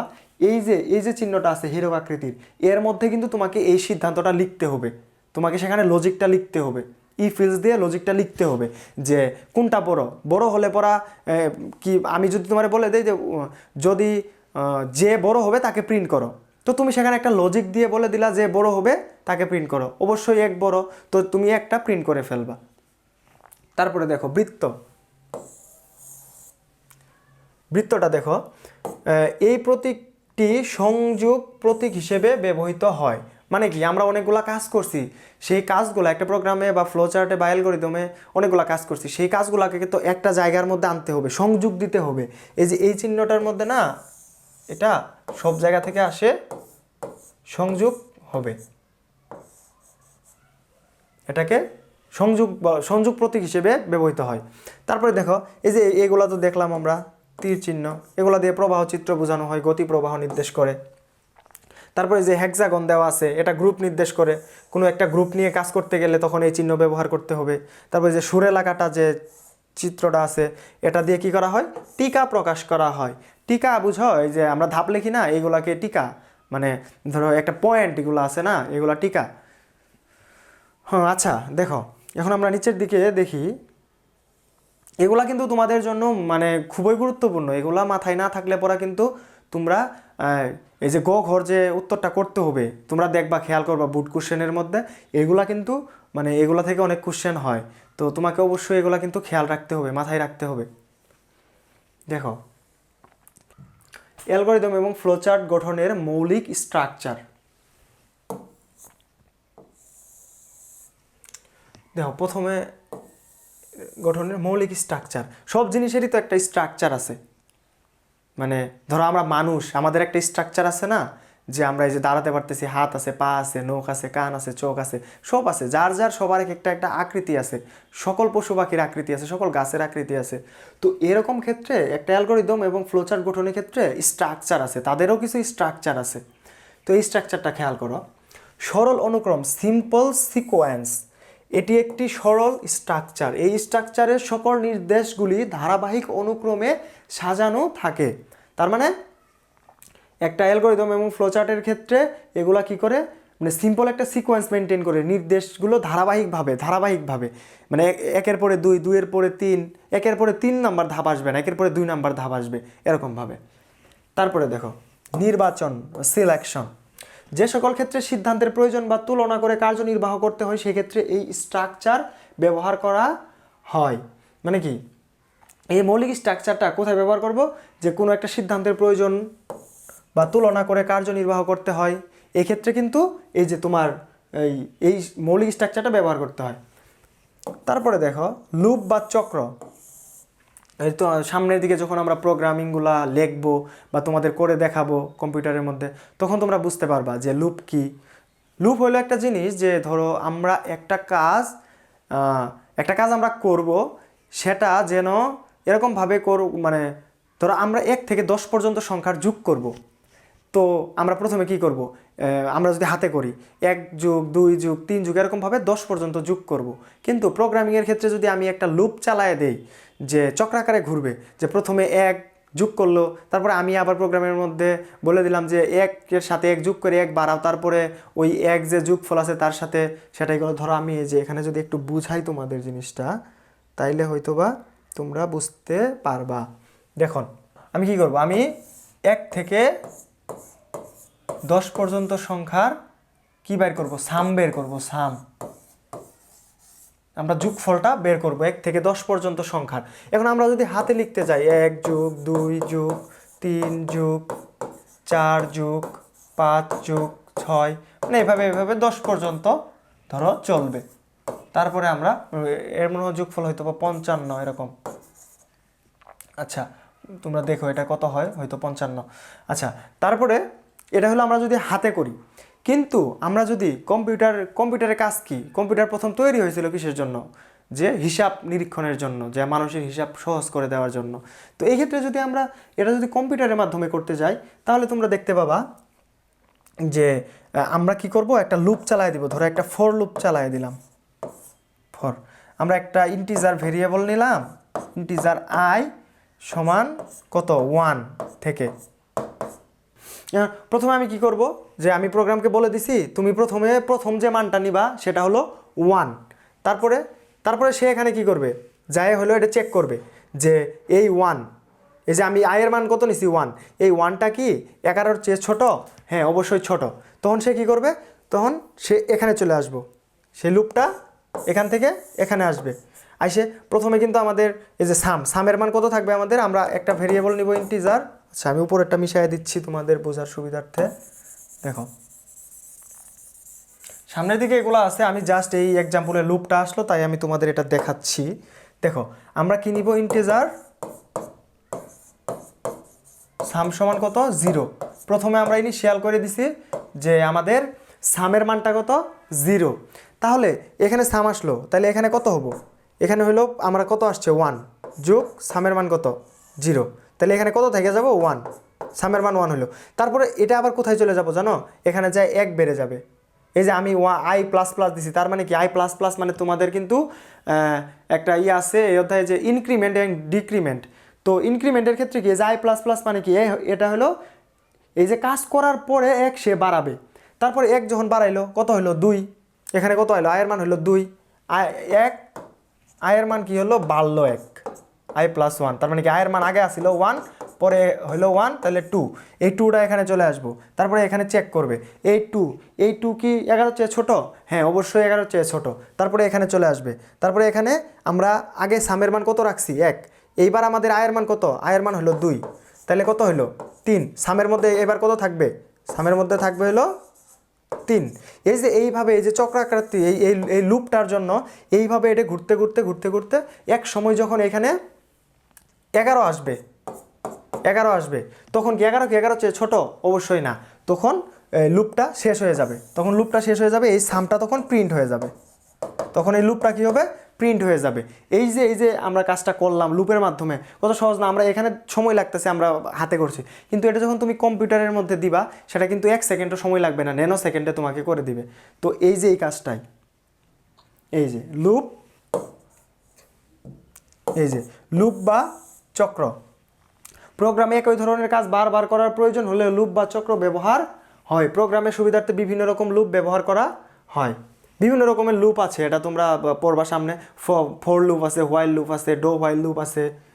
তারপরে দেখো জাম্প, সরল অনুক্রমকে পরিবর্তন করে প্রোগ্রামের মধ্যে এক লাইন থেকে পরবর্তী লাইনে না গিয়ে উপরে বা নিচে অন্য কোনো লাইন থেকে কাজ শুরু করলে তাকে জাম্প বলে। মানে তুমি একটা নির্দিষ্ট লাইন থেকে কাজ শুরু করতে যাচ্ছ, তো সেক্ষেত্রে তোমাকে কিন্তু জাম্প করতে হবে, তোমাকে কিন্তু নির্দেশনা দিয়ে দিতে হবে যে আমি এই লাইন থেকে কাজ করব, তখন কিন্তু সেটা জাম্প করে অন্য ওই লাইনে চলে যাবে। তারপরে একটা টপিক আছে দেখো নিচের দিকে, তোমরা এগুলো একটু ভালো করে রিডিং দিবা, বুঝছো, ভালো করে পড়বা, তাইলে পরে আমার কথার সাথে মিল রেখে তোমরা জিনিসগুলো বুঝতে পারবা। তোমরা যদি না পড়ো তাইলে কিন্তু বুঝতে পারবা না। দেখো কি আছে, সোডোকোড, এটা হলো কি জিনিস জানো, এটা হলো যে আমরা যে প্রোগ্রাম লিখি, তোমার একটা সমস্যা আমি দিলাম, তুমি কি মনে মনে সমস্যাটা সমাধান করার চেষ্টা করো না, মনে মনে একটা জিনিস আঁকাও না যে এই সমস্যাটা কিভাবে হতে পারে, কিভাবে সমাধান হতে পারে। তোমার মনের মধ্যে কিন্তু একটা জিনিস কাজ করে, এই যে তোমার মনের ভিতরে একটা জিনিস কাজ করে, তুমি মনে মনে একটা জিনিস কল্পনা করো, এঁকে ফেলাও, এই জিনিসটা এটা হলো মানে তুমি সিম্পল একটা কোড আঁকো আর কি, ছোটো কোড, এটাকে বলা হয় ছোটো কোড, এরকম টাইপের। তো এটা দেখো, যদি আমরা প্রোগ্রামিং ভাষায় যদি বলি তাহলে সংজ্ঞাটা দেখো, ছোট কোড বলতে এমন এক ধরনের আনুষ্ঠানিক বা সহজ ভাষায় লেখার নির্দেশনা বোঝায় যার মাধ্যমে কোনো প্রোগ্রাম বা অ্যালগরিদমের কাজের ধাপগুলো ধাপে ধাপে ব্যাখ্যা করা হয়। মানে তোমার একটা প্রোগ্রাম তুমি জাস্ট মানে সেটা ব্যবহার করার জন্য না, জাস্ট তোমার জন্য, তুমি বোঝার জন্য, দু একজন বোঝার জন্য জাস্ট তুমি সিম্পলভাবে একটা প্রোগ্রামের কোড তুমি খাতার মধ্যে লেখলা যে তুমি ওটা দিয়ে কোড লিখতে পারবা আর কি, জাস্ট সিম্পলভাবে। মানে আমরা রাফ করি না, রাফ জিনিসটা তো বুঝো যে আমরা এই খাতার মধ্যে রাফ করি, এই জিনিসটাই হলো তোমার এই ছোটো কোড, একটা প্রোগ্রামিংয়ের ছোটো কোড তুমি সহজ ভাষায় নিজের ভাষায় যেরকমভাবে লিখো। এটি কোনো নির্দিষ্ট প্রোগ্রামিং ভাষার নিয়ম মেনে লেখা হয় না, বরং মানুষের বোঝার সুবিধার জন্য সাধারণ ইংরেজি বা স্বাভাবিক ভাষা এবং কিছু প্রোগ্রামিং ধাঁচের শব্দ ব্যবহৃত হয়। ছোটোগুলোর মাধ্যমে সমস্যা সমাধানের যুক্তি ও প্রবাহ স্পষ্টভাবে বোঝা যায়, যা পরে কোনো প্রোগ্রামিং, এই যে দেখো, যা পরে কোনো প্রোগ্রামিং ভাষায় কোডে লেখার আগে পরিকল্পনা তৈরিতে সাহায্য করে। মানে তুমি জিনিসটা সাজাইলা, পরবর্তীতে সেটা তুমি ব্যবহার করতে পারবা তোমার মতো করে। তো দেখো এখানে একটা উদাহরণ দেওয়া আছে যে দুটি সংখ্যার গড় নির্ণয়ের ছোট কোড। এখন আমাদের দুইটা সংখ্যা দেওয়া আছে, আমরা দুইটা সংখ্যার কি করব, গড় নির্ণয় করব। তোমাকে দুইটা সংখ্যা দিয়ে দিলাম আমি, দেখো তোমারে কি দিলাম 10, আর একটা সংখ্যা দিলাম কত 10। এখন আমি তোমারে বলে দিলাম এই দুইটার কি বাইর করবা, এভারেজ, এই দুইটা সংখ্যার তুমি এভারেজ বাইর করবা। তো তুমি তোমার যখন এটা বলা হবে তুমি কিন্তু মানে মনে মনে কিন্তু চিন্তা করে ফেলছো যে 10 আর 10 প্রথমে আমি কি করব, প্রথমে হলো যোগ করব, যোগ করার পর এটারে যদি আমি 2 দিয়ে ভাগ করি, যেহেতু দুইটা সংখ্যা গড় বের করার ক্ষেত্রে, তাহলে আমি তার একটা অ্যাভারেজ বের করতে পারবো। তাহলে এই যে তুমি যদি এটা খাতার মধ্যে লেখো যে আমি একটা প্রোগ্রাম শুরু করলাম, করার পর দুইটা ইনপুট নিলাম, ইনপুটের যোগ করে 2 দিয়ে ভাগ দিলাম, প্রিন্ট করলাম, এখানে কিন্তু তুমি কোড লেখো নাই, জাস্ট একটা অ্যালগরিদম টাইপের ছোটো কোড লেখছো, অ্যালগরিদম টাইপের একটা ছোটো কোড লেখছো। এই যে জিনিসটা, এটাকে বলা হয় ছোটো কোড, যে তোমার যে মানে সহজ ভাষায় যে বিশ্লেষণ তোমার নিজের মতো করে খাতার মধ্যে লিখবা, সেটাকে বলা হয় কি, সেটাকে বলা হয় ছোটো কোড। দেখো আমরা অ্যালগরিদম এবং ফ্লো চার্টের কয়েকটা উদাহরণ দেখব। তাহলে আজকে যে আমরা জিনিসটা পড়লাম যে আমরা অ্যালগরিদম কাকে বলে, অ্যালগরিদম কি, কিভাবে কাজ করে, আবার ফ্লো চার্টের প্রবাহ চিত্র, এখানে কি কি আছে, এই যে জিনিসগুলো যে আছে, এইগুলো যদি একটু উদাহরণের মাধ্যমে আমরা এখন দেখি, তাহলে তোমাদের ক্ষেত্রে জিনিসটা সবচেয়ে বেটার হয়। কারণ তুমি জিনিসটা পড়লা, সাথে সাথে সেটার উদাহরণটাও তুমি দেখতে পারলা, তাহলে তোমার জন্য এটা বেটার হবে। দেখো আমাদের একটা কোশ্চেন দেওয়া আছে 1 নম্বরে, সেলসিয়াস স্কেলের তাপমাত্রাকে ফারেনহাইট স্কেলের তাপমাত্রায় রূপান্তরের অ্যালগরিদম ও ফ্লোচার্ট তৈরি করা হয়। এখন তুমি বলতে পারো যে এইখানে আবার এই যে তোমার ফিজিক্সের যে দ্বিতীয় অধ্যায় আছে, দ্বিতীয় পত্রের যে একটা চ্যাপ্টার আছে প্রথম, ওইখানের যে এই যে কাজগুলা, যে সেলসিয়াস ফারেনহাইট তাপের যে কাজ, এটা এখানে কিভাবে আসলো? আসলে তোমার আইসিটির যে প্রোগ্রামিং যে চ্যাপ্টারটা আছে, এটা দিয়ে তুমি করতে পারবা না এরকম কোনো কাজ নাই। মানে মোটামুটি সব কাজই তুমি এগুলা দিয়ে ভিজুয়াল করতে পারবা, সব কিছুই তুমি এগুলা দিয়ে করতে পারবা, যদি তুমি জিনিসগুলো ঠিকভাবে বুঝো, ঠিকভাবে তুমি মাথায় আয়ত্ত করতে পারো। দেখো আমরা কিন্তু ইন্টারের ফিজিক্সে কিন্তু আমরা পড়ছি যে সেলসিয়াস, ফারেনহাইট, কেলভিন, সেগুলো আসলে কিভাবে কনভার্টিং করে, একটা থেকে আরেকটা কিভাবে রূপান্তর করে। এই ক্ষেত্রে আমরা এটার কি দেখব, ফ্লোচার্ট এবং কি অ্যালগরিদমটা আমরা দেখব। দেখো এই যে আমরা যদি অ্যালগরিদমের ক্ষেত্রে দেখি, প্রথমে আমরা অ্যালগরিদম দেখব, তারপরে আমরা ফ্লোচার্ট দেখব। দেখো খেয়াল করো, এই যে অ্যালগরিদম, দেখো আমরা কিন্তু প্রথমে বলছিলাম যে মানে অ্যালগরিদমে যে ধাপ হবে, অ্যালগরিদমের ধাপ এবং কিন্তু ফ্লোচার্টের ধাপ, দুইটা যদি তুমি একসাথে মিল রেখে পড়ো, তাইলে পড়া কিন্তু তোমার কাছে পড়াটা আরও সহজ হবে। তুমি দেখো খেয়াল করো, আমি বলছিলাম যে প্রথম ধাপ এবং শেষ ধাপ মানে সব অ্যালগরিদমের ক্ষেত্রেই হবে, সব ফ্লো চার্টের ক্ষেত্রেই হবে। এক্ষেত্রে দেখো এই যে আমরা কিন্তু প্রথম ধাপে কি করছি, ধাপে 1 প্রোগ্রাম শুরু, 5 নাম্বার ধাপে শেষ হয়েছে, তার মানে কি প্রোগ্রাম শেষ। তারপরে আমরা কি করব, আমরা চাচ্ছি কি যে সেলসিয়াস স্কেলের তাপমাত্রা ফারেনহাইট স্কেলের তাপমাত্রায় রূপান্তর করব। তাহলে এখানে দেখো সেলসিয়াস হইলো এইটা আর ফারেনহাইট হইলো এইটা, এই দুইটার মধ্যে তো আমাদের একটা সম্পর্ক আছে, কারণ আমাদের সেলসিয়াস এবং ফারেনহাইট নিতে বলছে, এই তিনটাই কিন্তু ইকুয়াল, কিন্তু আমাদের বলছে কি যে সেলসিয়াস এবং ফারেনহাইটের মধ্যে সম্পর্ক তৈরি করে সেটা থেকে ওই ফারেনহাইট স্কেলের তাপমাত্রা রূপান্তর করতে হবে সেলসিয়াসেরটা। তো এখানে আমাদের কি দেওয়া আছে, C/5 f মাইনাস 32/9। এখন আমাদের বের করতে হবে কি ফারেনহাইট স্কেলের তাপমাত্রা। তাহলে আমরা যদি সাধারণভাবে এখানে একটু লসাগু করি আর গুণন করি যদি, তাহলে কত হয় দেখো, 9c সমান 5 ইন্টু f মাইনাস 32, এটা পাইলাম আমরা। আচ্ছা আচ্ছা, আমরা যদি সহজভাবে করি আরেকটু, এখানে আরেকটু সহজভাবে করা যায় জিনিসটা। দেখো আমরা এই লাইনটা লিখব না, আমরা লিখব কি, আমরা লিখব f মাইনাস 32, এখানে 5 থাকলো, এই পাশে আমরা 9c লিখলাম। এখন এই যে 5টা যে আছে, f মাইনাস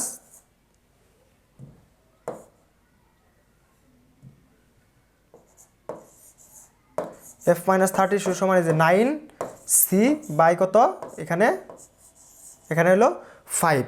এখন এখানে তোমার এই 32টা কি হিসাবে আছে, মাইনাস হিসাবে আছে, ওই পাশে যায় কি হবে, ওই পাশে যায় হবে প্লাস। তাহলে দেখো এখানে এটা হবে কি প্লাস হবে। তাহলে কি এই যে আমরা এই জিনিসটা পাইলাম f সমান, তার মানে তোমার এই জিনিসটাকে কিন্তু একটু মডিফাই করে নিতে হবে। এই ছোট জিনিসটা কিন্তু তোমাকে বুঝতে হবে যে আমাকে কোনটা থেকে কোনটা রূপান্তর করতে বলতেছে, এই জিনিসটা কিন্তু খেয়াল রাখতে হবে। তাহলে দেখো আমরা তাহলে কি, এই যে এখন আমরা ফারেনহাইট, আমরা যদি সেলসিয়াস স্কেলের একটা তাপমাত্রা বসাই, আমরা ফারেনহাইটে সেটা রূপান্তর করতে পারতেছি। এখন আমরা অ্যালগরিদম লিখবো এটার জন্য। অ্যালগরিদমটা কি হবে দেখো, প্রথমে আমরা কি করব, সি চলকে মানে কি সেলসিয়াস স্কেলে তাপমাত্রা গ্রহণ করব। আমরা একটা ধরো আজকের তাপমাত্রা কত, আজকে যদি আমরা তাপমাত্রা হিসাব করি, যদি চিন্তা করো আজকে কত 10-12 ডিগ্রি সেলসিয়াস তাপমাত্রা ছিল সকালবেলা, যদি আমরা 12 ডিগ্রি সেলসিয়াস তাপমাত্রা ধরি, যে আমরা একটা মান নিলাম সেলসিয়াস স্কেলে, সেটা হলো সি সমান কত 12 নিলাম। এখন তৃতীয় যে ধাপটা আছে, তাহলে আমরা কি সেলসিয়াস স্কেলের তাপমাত্রাটা পেয়ে গেছি, এখন আমরা সেটাকে ফারেনহাইটে রূপান্তর করব। তো আমরা তো এই যে সূত্র জানি, এখানে যদি আমরা যদি এই যে সেলসিয়াস স্কেলের এখানে যদি, তোমাদের এগুলো মেথ টেথ করতে হবে না, জাস্ট তোমরা এই জিনিসটা মাথায় রাখবে, এইভাবে লিখতে হবে তোমাদের। দেখো এখন যদি আমরা এই সেলসিয়াস স্কেলের মানটা যদি আমরা বসায় দিই, এই 12 যদি এখানে বসায় দেই, তাহলে কিন্তু মানটা পাওয়া যাব। তাহলে কি তৃতীয় ধাপে আমরা কি করব, ফারেনহাইট স্কেলের তাপমাত্রার মানটা নির্ণয় করব। তারপরে হলো আমরা ফারেনহাইটের যে মানটা আমরা পাবো, সেই মানটা আমাদের কি প্রদর্শন করতে হবে না, ভিজুয়াল করে দেখাতে হবে না। আমরা মানটা বাইর করলাম কিন্তু আমরা দেখাইলাম না, তাহলে তার কি প্রমাণ আছে যে আমি কাজটা করেছি? তো তার জন্য আমাদের কাজটা করার পর অবশ্যই দেখাতে হবে। তারপরে আমরা কি করব, এটা প্রদর্শন করব। তার মানে কি, কম্পিউটারের ভাষায় সেটাকে বলে প্রিন্ট। আমরা প্রিন্ট করব। তারপরে প্রোগ্রাম কি শেষ। এই যে প্রথমে শুরু করলাম, তাহলে আমরা এফ এর মান মানে কি ফারেনহাইট স্কেলের মান আমরা প্রদর্শন করে দিছি। তাহলে কি আমাদের আর কোনো কাজ আছে? আমাদের তো আর কোনো কাজ নাই, আমরা কাজ শেষ করে দিছি, প্রোগ্রাম শেষ। এখন এটার জন্য যদি আমরা এখন ফ্লো চার্ট দেখি, আমরা তো দেখলাম অ্যালগরিদম, তো এখন আমাদের এটার জন্য ফ্লো চার্টও আমাদের করতে হবে। দুইটা একসাথে পড়লে পরে কি হয়, মানে মাথায় কেস করবে খুব তাড়াতাড়ি, দুইটা বুঝতে সুবিধা হবে। তাহলে দেখো আমরা যদি ফ্লো চার্ট কি, প্রবাহ চিত্র, মানে কি কিছু চিত্রের মাধ্যমে জিনিসটা করা। এখানে তো আমরা অ্যালগরিদম বা আমরা ইয়ের মাধ্যমে দেখলাম, এই সাধারণ ভাষায় যেভাবে বলে ধাপে ধাপে দেখলাম। কিন্তু এই ক্ষেত্রে আমরা কি করতেছি, এই ক্ষেত্রে আমরা এই যে তোমার চিত্রগুলো আছে, এই চিত্রের মাধ্যমে আমরা জিনিসগুলা বুঝাবো যে কিভাবে এই চিত্রের মাধ্যমে আমরা এই জিনিসটাকে ফুটিয়ে তুলতে পারি, কাজ করতে পারি, এটা নিয়ে আবার প্রোগ্রামে কিভাবে কাজ করতে পারি। তো দেখো যত সহজে করা যায়। প্রথমে আমরা কি বলছিলাম, এই চিহ্নটা কিসের কাজ করে, এই চিহ্নটা শুরুর কাজ করে, শুরু এবং শেষের কাজ করে। দেখো এই দুইটা চিহ্ন কিন্তু সেম, তারপরে কি আমরা শুরু করে দিলাম প্রোগ্রামটা। এখানে আমরা কি করছিলাম, একটা মান নিছি, সি এর একটা মান নিছি, এখানে আমরা কি করব, সি এর একটা মান গ্রহণ করব।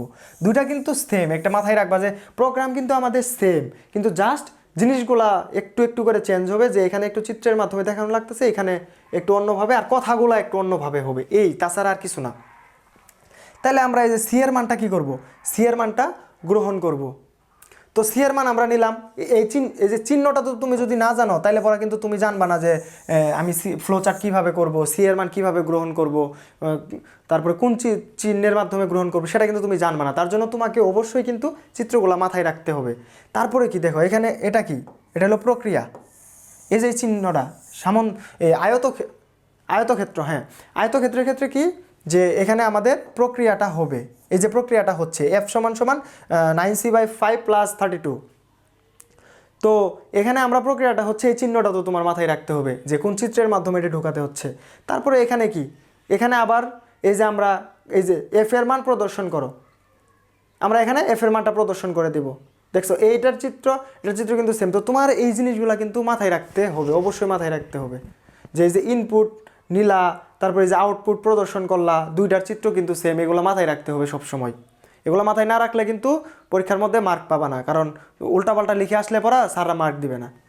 তারপরে এই যে f এর মানটা প্রদর্শন করে দিলা, তো আমাদের ফারেনহাইটের মান চাইছে, আমরা যদি সেটাকে প্রদর্শন করে দিই তাহলে কি আর প্রোগ্রামের কিছু থাকে না। তখন আমরা কি করব, প্রোগ্রামটা শেষ করে দেব, শেষ। তার মানে এই প্রোগ্রামটা যদি তোমরা বুঝো ঠিকভাবে, যেভাবে এক্সপ্লেন করছি, যদি খালি একটু কেস করতে পারো, মাথায় বুঝতে পারো, তাহলে দেখবা যে পরবর্তী যেগুলো আছে তুমি নিজে করতে পারবা।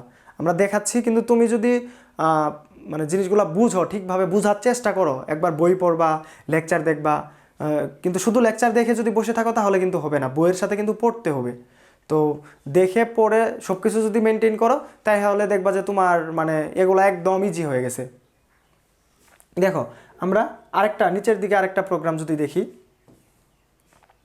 এটা যদি আমরা দেখি, দেখো এখানে কি আছে, কোনো সংখ্যার ধনাত্মক ঋণাত্মক নির্ণয়ের অ্যালগরিদম ও ফ্লো চার্ট নির্ণয় করো।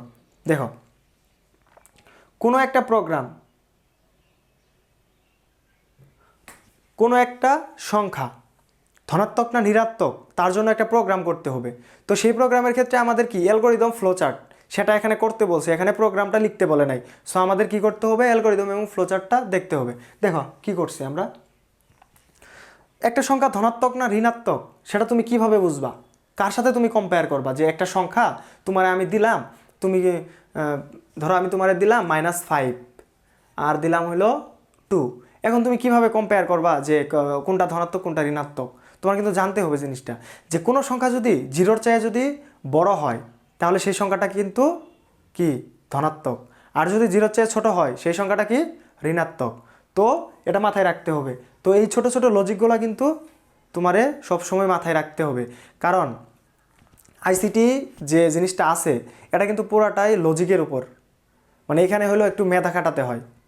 এই জিনিসটার ক্ষেত্রে, এগুলার ক্ষেত্রে একটু মানে মাথাটা খাটাতে হয়, কারণ এগুলা মুখস্থ করে কোনো দিনই আসলে পড়াশোনা হয় না। এগুলার তুমি বাংলা ইংরেজি মুখস্থ করতে পারো, মুখস্থ করে পরীক্ষায় যায় লিখে দিয়ে আসতে পারবা, কিন্তু এই যে আইসিটি যে আছে, আইসিটি ম্যাথ, তারপরে তোমার ফিজিক্স কেমিস্ট্রি, এগুলো কিন্তু বুঝার জিনিস। তো এগুলোর মধ্যে আইসিটিটা আরও মানে আইসিটিটা আরও বেশি বোঝার জিনিস। দেখো এই যে আমরা একটা সংখ্যা ধনাত্মক না ঋণাত্মক সেটা আমরা এখন নির্ণয় করব। সেটা নির্ণয় করার ক্ষেত্রে আমরা কি করব, অ্যালগরিদমটা লিখব। দেখো প্রথমে প্রোগ্রাম শুরু প্রোগ্রাম শেষ, এই দুইটা তো আমরা জানি। তারপরে দেখো 2 নম্বর ধাপে আমরা কি করছি, n চলকে একটি সংখ্যা গ্রহণ করি। তার মানে কি, আমাদের একটা সংখ্যা গ্রহণ করতে হবে, যে ইউজার মানে আপনি আমাকে একটা সংখ্যা দেন, আমি তারপরে আপনাকে বলে দিচ্ছি সেটা ধনাত্মক সংখ্যা নাকি ঋণাত্মক সংখ্যা। এখন আমার কাছে যদি সংখ্যাই না থাকে আমি কিভাবে বলবো সেটা ধনাত্মক না ঋণাত্মক। তো দ্বিতীয় ধাপে আমরা কি করছি, একটা চলকে একটি সংখ্যা গ্রহণ করি, একটা সংখ্যা আমরা নিলাম। তারপরে কি ধাপ 3, সংখ্যাটা আমরা নিয়ে ফেলছি, এখন আমরা কি সংখ্যাটা কম্পেয়ার করব যে সেটা 0-র চেয়ে বড় নাকি 0-র চেয়ে ছোট। কারণ এখানে মেজার করার একটাই জায়গা, তুমি একটা জিনিস দিয়ে এটাকে মেজার করতে পারবা, সেটা হলো শূন্যের সাথে কম্পেয়ার করে।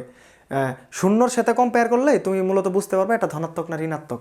দেখো তাহলে আমরা যদি যে সংখ্যাটা নিলাম n, সেটা যদি এই শূন্যর সাথে যদি আমরা কম্পেয়ার করি যে সে শূন্যের চেয়ে ছোট না বড়, তখন যদি শূন্যের চেয়ে বড় হয় তাহলে বড় পজিটিভ, শূন্যের চেয়ে যদি ছোট হয় তাহলে নেগেটিভ। এই যে পজিটিভ নেগেটিভ, অন্যথায় সংখ্যাটি ধনাত্মক প্রদর্শন হবে। শেষ, মানে আমরা জিনিসটা তো বলে দিলাম যে যদি এরকম হয় তাহলে ধনাত্মক প্রিন্ট করবে, শূন্যর চেয়ে বড় হলে ধনাত্মক প্রিন্ট করবে। আমাদের এখানে প্রিন্ট করতে বলছে যে ধনাত্মক না ঋণাত্মক, তাহলে শূন্যর চেয়ে বড় হলে ধনাত্মক প্রিন্ট করবে, আর শূন্যর চেয়ে ছোট হলে ঋণাত্মক প্রিন্ট করবে, মাথায় রাখো।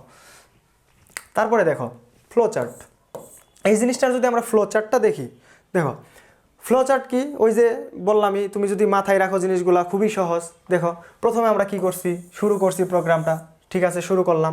তারপরে আমরা কি করছি, এখানে এনের একটা মান নিছি, এই যে এনের মানটা গ্রহণ করলাম। এই যে এইগুলা তোমার মাথায় রাখতে হবে, চিত্রগুলা মাথায় রাখতে হবে, কারণ এখানে চিত্রেরই তোমার আসল জিনিসটাই হলো চিত্র। ফ্লো চার্টের ক্ষেত্রে চিত্রের ডিরেকশনগুলো তোমার ঠিক থাকলে পরা তুমি অবশ্যই মার্ক পাবা। দেখো এখন এই যে সংখ্যাটা নিলাম, এই যে আমরা এটা পড়ছিলাম হীরক আকৃতির, এখানে আমরা কি করব, সিদ্ধান্ত নিব। তো এখানে আমরা কি সিদ্ধান্ত নিব, এই যে দেখো এই যে এই সংখ্যাটা শূন্যর চেয়ে ছোট না বড়। যদি সংখ্যাটা যদি শূন্যর চেয়ে যদি ছোট হয় তাহলে কি ঋণাত্মক, শূন্যর চেয়ে যদি ছোট হয় তাহলে কি হবে, ঋণাত্মক প্রদর্শন হবে। কম্পিউটারের মধ্যে কি লেখা উঠবে, যে দিস নাম্বার ইজ নেগেটিভ।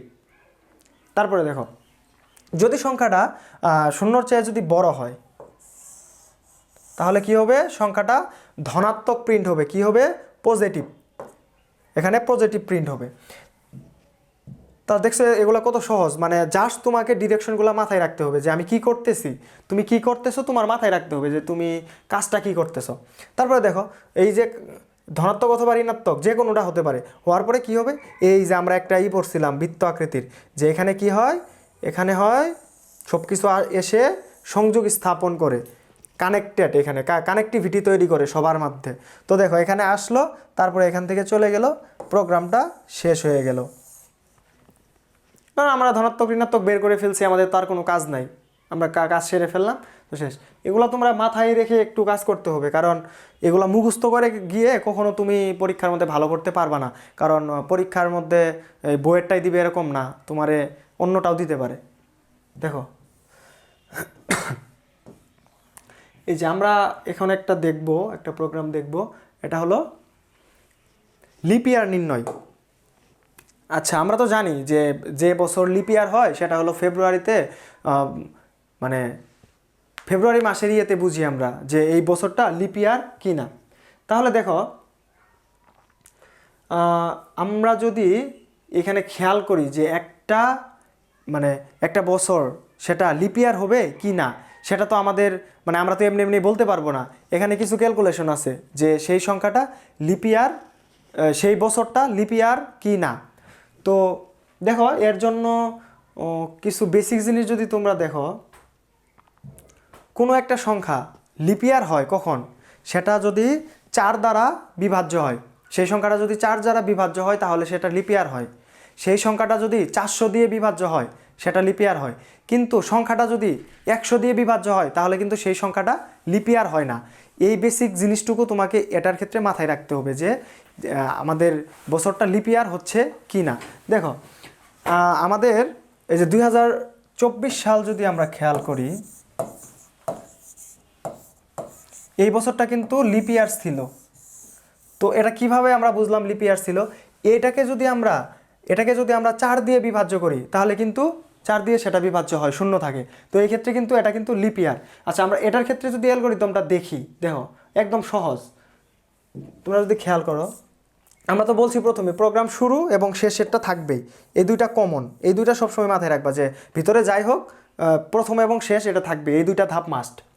তারপরে দ্বিতীয় ধাপে কি, আমাদের একটা ইনপুট নিতে হবে। তো আমরা প্রথমে তো ইনপুট ছাড়া তো আমরা জানবো না যে কোন সালটা, তো আমরা একটা সাল ইনপুট নিব।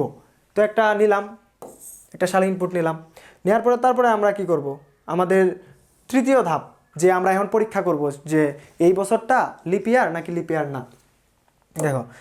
দেখো যে এখানে একটা নলেজ দিছে যে ওয়াই এর মান ইয়ার, আমরা যে মানটা নিলাম সেই মানটা যদি 400 দ্বারা বিভাজ্য অথবা 100 দ্বারা বিভাজ্য নয় এবং 4 দ্বারা বিভাজ্য, 400 দ্বারা সংখ্যাটা ভাগ যাবে, 100 দ্বারা ভাগ যাবে না, আবার 4 দ্বারা ভাগ যাবে। একটা সহজ জিনিস, 100 দিয়ে যে সংখ্যাটাকে ভাগ যাবে সেটা লিপ ইয়ার হবে না। দেখো যদি না হয় তবে বর্ষটি লিপ ইয়ার নয় প্রদর্শন হবে, আর যদি হয় তাহলে বর্ষটি লিপ ইয়ার প্রদর্শন হবে। না হলে পরা সেটা লিপ ইয়ার নয় এটা প্রদর্শন হবে, আর যদি হয় যে না এগুলা সব কাজ করতেছে, স্যাটিসফাই করতেছে, তাহলে কিন্তু এটা হা হবে। তারপর প্রোগ্রামটা শেষ।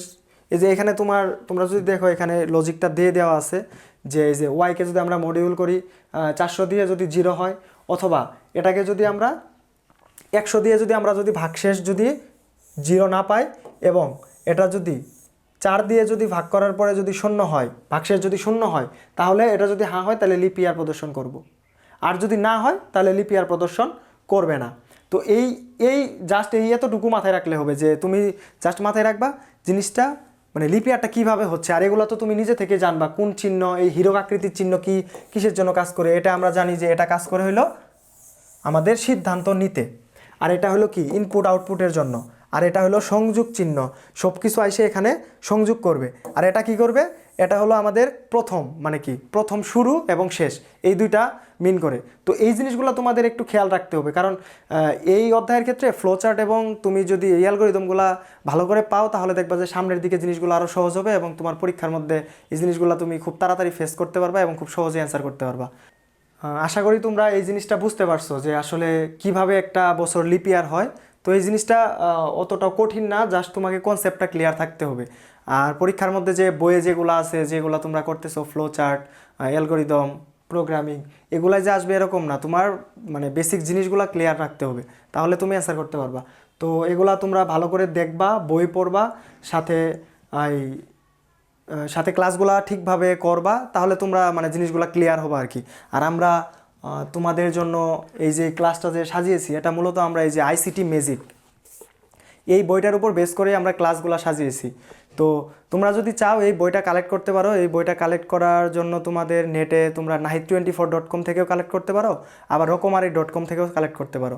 তো তোমরা যদি কালেক্ট করে দুইটা একদম কম্বাইন করে পড়তে পারো ক্লাসগুলা, সাথে এই বইটা যদি দেখে দেখে পড়তে পারো, দেখবা যে তোমরা আর এগুলোর মধ্যে আটকাচ্ছ না, খুব সহজেই তোমরা বুঝতে পারবা। ঠিক আছে, আশা করি তোমরা সুস্থ থাকবা, ভালো থাকবা। ধন্যবাদ। পরবর্তী ক্লাসে আবার দেখা হবে।